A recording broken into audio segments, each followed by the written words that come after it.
अनामिका मध्य प्रदेश से दिल्ली कॉलेज के लिए आई थी और अयान राजस्थान से उसी कॉलेज में पढ़ने आया था। अयान एक सीधा साधा सा लड़का है जो ना लड़कियों से ज्यादा बात करता है और ना किसी से ज्यादा मतलब रखता है। अयान की यह बात अनामिका को बहुत अच्छी लगती है और वह किसी ना किसी बहाने से अयान से बात करने की कोशिश करती है। अनामिका दिखने में क्यूट लगती है। कुछ ही समय में अयान और अनामिका की दोस्ती हो जाती है। अयान धीरे धीरे अनामिका को पसंद करने लगता है। दोनों दिन भर कॉलेज में बातें करते अपने हर लाइक डिसलाइक को शेयर करते हैं और कुछ समय में बहुत अच्छे दोस्त बन जाते हैं।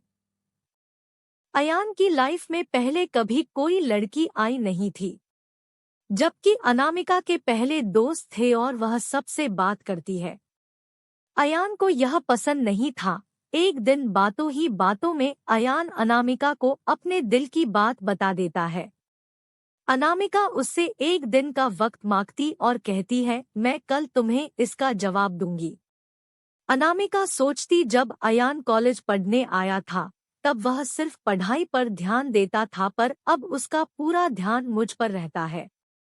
अगर मैं इसकी गर्लफ्रेंड बन जाऊंगी तो यह पढ़ाई भूल जाएगा और मुझ में ही लगा रहेगा। यही सब ख्याल अनामिका के मन में होते हैं। और दूसरे दिन अनामिका अयान को मना कर देती है और कहती है, मैं तो तुम्हें बस अपना दोस्त समझती हूँ, इससे ज्यादा कुछ नहीं। मैं यहाँ पढ़ने आई हूँ और कुछ करने नहीं, तुम चाहो तो मेरे दोस्त रह सकते हो। अयान दोस्ती के लिए मना कर देता है और अनामिका को बहुत समझाता है, लेकिन अनामिका कुछ नहीं सुनती। अयान को यह बात बहुत बुरी लगती है और वह अनामिका से बात करना बंद कर देता है। कुछ दिन कॉलेज भी नहीं आता है। अब अनामिका को भूलकर पूरा ध्यान पढ़ाई में लगाता है और ना किसी से ज्यादा बात करता है और ना मतलब रखता है। देखते देखते कॉलेज बीत जाता है और सब अलग अलग हो जाते हैं। अयान कॉलेज में टॉप कर जाता है और सबसे पहले नौकरी पा लेता है। 2-3 साल बीत जाते हैं, ना अयान को अनामिका का पता रहता है और ना अनामिका को अयान का कुछ पता रहता है। अयान अपनी कंपनी छोड़कर एक नई कंपनी में ज्वाइन करता है, जिसमें उसकी पोस्ट पहले से बहुत अच्छी और पगार दुगनी रहती है। जब अयान पहले दिन ऑफिस जाता है तो उसे पता चलता है अनामिका इस ऑफिस में उसकी जूनियर है। वह उस पर बिल्कुल भी ध्यान नहीं देता है और काम में ही लगा रहता है। कुछ दिनों ऐसा ही चलता है, पर दोनों एक दूसरे को पहले से जानते थे और एक दिन दोनों को एक प्रोजेक्ट के लिए साथ में बाहर जाना पड़ता है।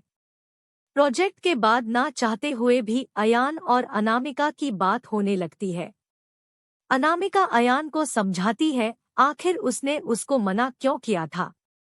अयान को अनामिका की बात समझ आ जाती है और दोनों में गहरी दोस्ती फिर से हो जाती है। पूरे ऑफिस में दोनों की दोस्ती के चर्चे होने लगते हैं। अयान सीधा साधा लड़का रहता है, उसको ज्यादा कुछ समझ में नहीं आता है।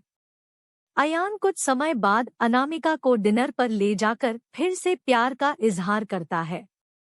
अनामिका इस बार अयान से मना नहीं करना चाहती, पर उसके पास कोई चारा नहीं है क्योंकि कुछ ही दिनों में उसकी शादी होने वाली रहती है। अनामिका अयान को अपनी शादी की बात बताती है। इस बार अयान का दिल पूरी तरह टूट जाता है। वह बिना कुछ कहे वहां से चला जाता है। अनामिका रात में सोचती है कि अयान से अच्छा लड़का मुझे कभी नहीं मिलेगा। वह फैसला करती है कि कल अयान को हाँ कर दूंगी और मम्मी पापा को अयान से शादी के लिए मना लूंगी।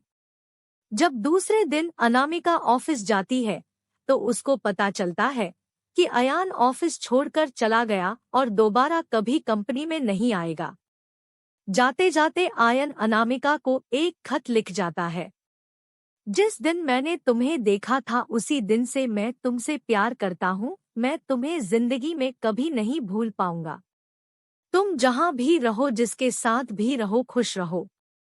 अब इस जीवन में इस दर्द के साथ ही जिंदा रहूंगा। मैंने हमेशा तुमसे प्यार किया है और केवल प्यार किया है।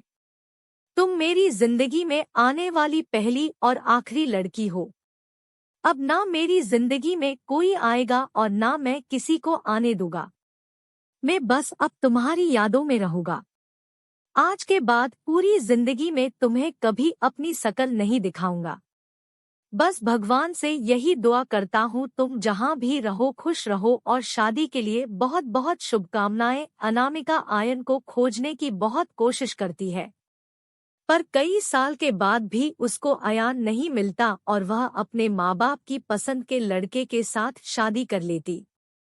इस तरह दोनों हमेशा हमेशा के लिए एक दूसरे से बिछड़ गए और दर्द के साथ अपनी जिंदगी व्यतीत करते हैं।